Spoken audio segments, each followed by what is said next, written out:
Beberapa waktu terakhir, media sosial dan portal berita nasional diramaikan dengan parade sound horeg. Bukan di jalan raya, bukan di lapangan terbuka, tapi di laut.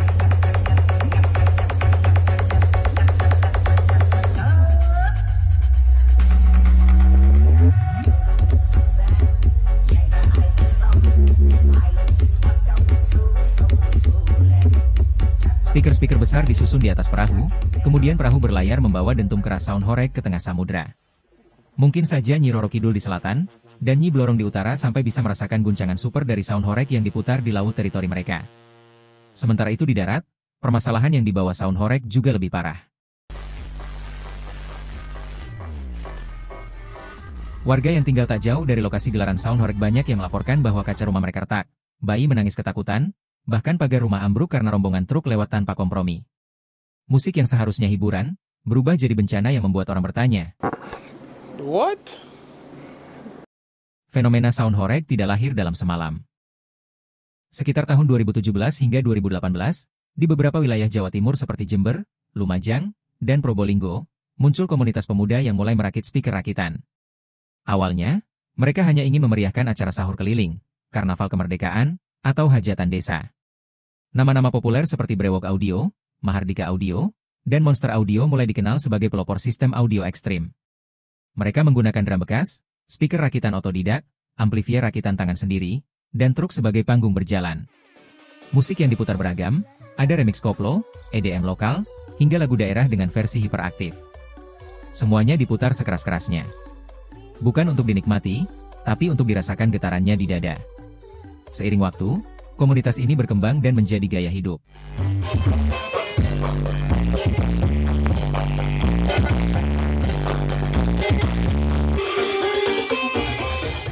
Parade sound, kontes adu keras, hingga battle sound antar kelompok maupun antar desa menjadi agenda tahunan tak resmi yang menyedot perhatian serta gengsi.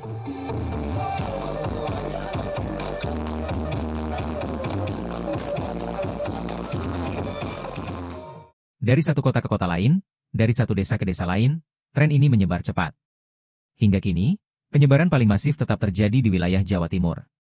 Kota-kota seperti Malang Kabupaten, Probolinggo, Lumajang, Situbondo, Pasuruan, hingga Jember menjadi basis dari budaya sound horeg. Di Jawa Tengah bagian timur seperti Blora dan Rembang, gaungnya mulai terdengar, tapi belum sekuat di Jawa Timur.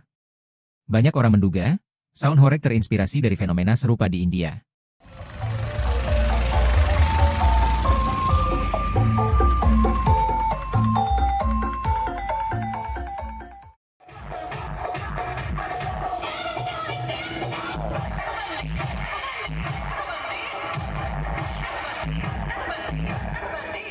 Di sana, dikenal istilah Baraat DJ Sound System, sebuah budaya arak-arakan pengantin atau prosesi keagamaan yang diiringi musik remix keras dari truk keliling. Secara visual dan konsep, memang mirip. Truk penuh speaker, musik keras, dan keramaian jalanan.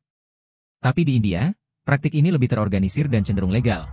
Mereka menyatu dalam ritus formal dan dibatasi peraturan pemerintah, termasuk batas maksimal volume suara. Meski kenyataannya, karnaval sound horeg India pun tampaknya sama-sama ngawur. Di Indonesia, sound horeg bagaikan rumput liar. Tersebar di mana-mana, diputar di mana-mana, tanpa izin, tanpa regulasi, dan kadang tanpa empati pada lingkungan sekitar.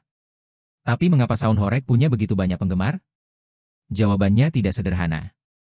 Bagi banyak anak muda desa, sound horeg adalah panggung alternatif ketika panggung seni konvensional sudah membosankan, berjarak, dan tidak merepresentasikan tren visual maupun audio. Ia menjadi ruang kreasi bebas, tempat belajar teknik audio, desain visual, bahkan produksi musik. Bayangkan saja, tanpa harus masuk sekolah khusus, misalnya sekolah seni musik, mereka bisa jadi teknisi audio, DJ, atau operator.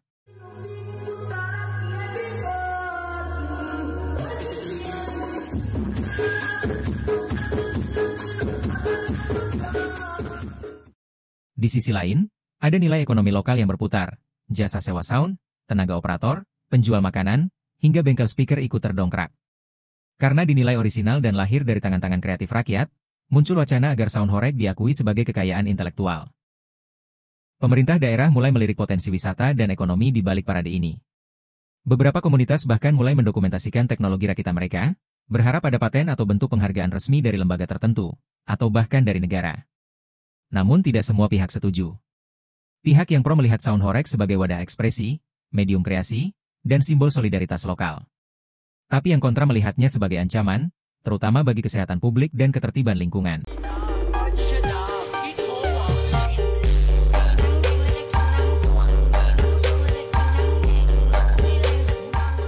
Penelitian oleh Fajar Yulianto, 2021, membuktikan bahwa suara yang melebihi 85 desibel dapat merusak bagian penting di telinga dalam yang disebut koklea. Jika terjadi terus-menerus, kondisi ini bisa menyebabkan gangguan pendengaran permanen.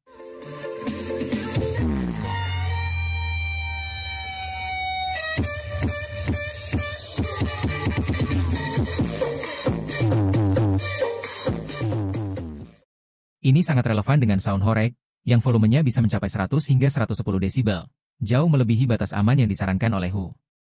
Temuan serupa datang dari Siti Nuraini, 2022. Dalam penelitiannya, ia menyatakan bahwa hanya 1 jam mendengarkan musik dengan earphone pada volume 110 desibel sudah cukup menyebabkan kerusakan pendengaran dini. Jika earphone saja bisa merusak, apalagi suara dari sound horeg yang menyebar ke seluruh lingkungan dan berlangsung berjam-jam.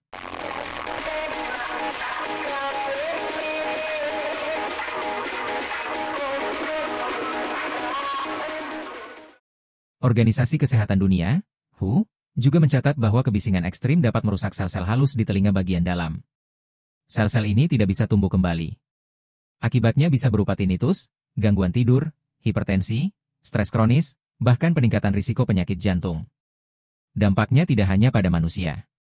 Binatang ternak pun menjadi gelisah, sulit makan, dan bisa jatuh sakit karena kebisingan. Bangunan pun tak luput.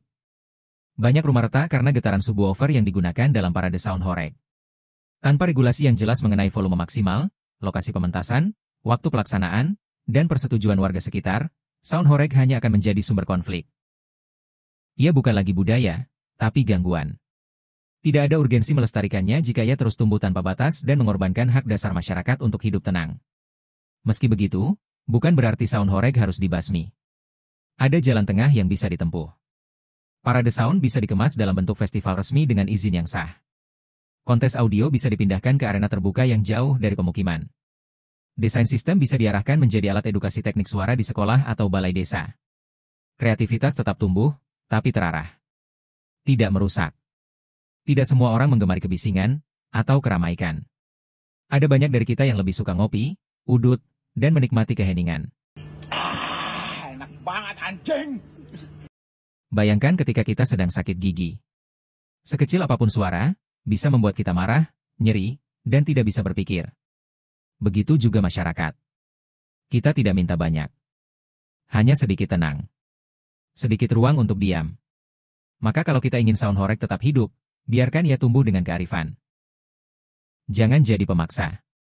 Jadilah pendengar yang bijak, dan pemain yang tahu batas. Itulah ulasan Fenomenal. Pastikan kamu like, subscribe, dan menyalakan notifikasi untuk channel Literasi Misteri. Semoga bermanfaat.